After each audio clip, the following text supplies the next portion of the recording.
అండుకొరలు చాలా టేస్ట్గా ఉంటాయండి. ఈ జావతో పాటు కూర, మామిడికాయ పచ్చడి,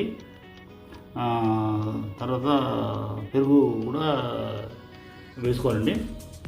ఈ పూర్తి హెల్తీ ఫుడ్ అండి. నేను రోజు ఇదే తింటానండి.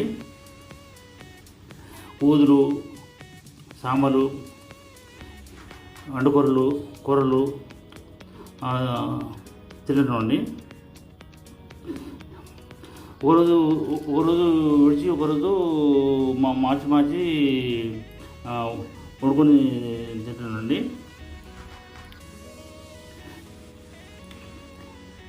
ఈ వంట నచ్చితే లైక్ చేయండి, షేర్ చేయండి. నా ఛానల్ డీకే బ్లాగ్స్.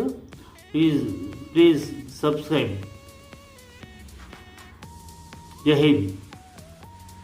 సుప్రభాతాలే, ఎందుకంటే దాంట్లో ఉన్న ధూళి దుమ్ము పోతుందండి. ఆ తర్వాత నైట్ నానబెట్టి మార్నింగ్ వండుకోవాలండి.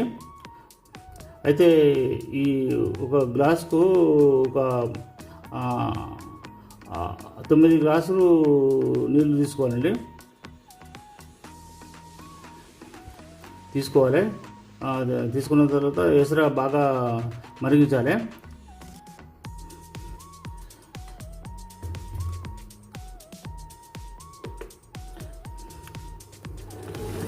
ఈ విధంగా పాటు ఉడికించాలండి.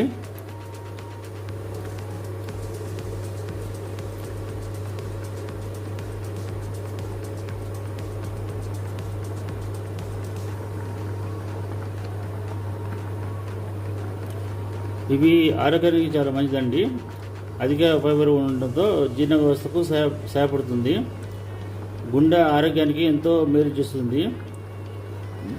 బరువు తగ్గిస్తుంది.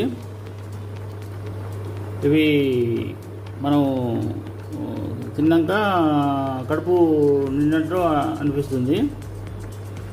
డయాబెటిక్ పేషెంట్లకు చాలా మంచిదండి. దీంట్లో గ్లైసెమిక్ ఇండెక్స్ తక్కువ ఉండడం వల్ల షుగరు ఎక్కువ పెరగదండి. దీంట్లో ఐరన్, మెగ్నీషియం, జింక్, ఫాస్ఫరస్ వంటి మినరల్స్ ఉంటాయండి. ఇవి ఆరోగ్యానికి చాలా మంచిదండి. ఇవి ఉడికించేటప్పుడు చాలా జాగ్రత్తగా ఉన్నారండి. ఎందుకంటే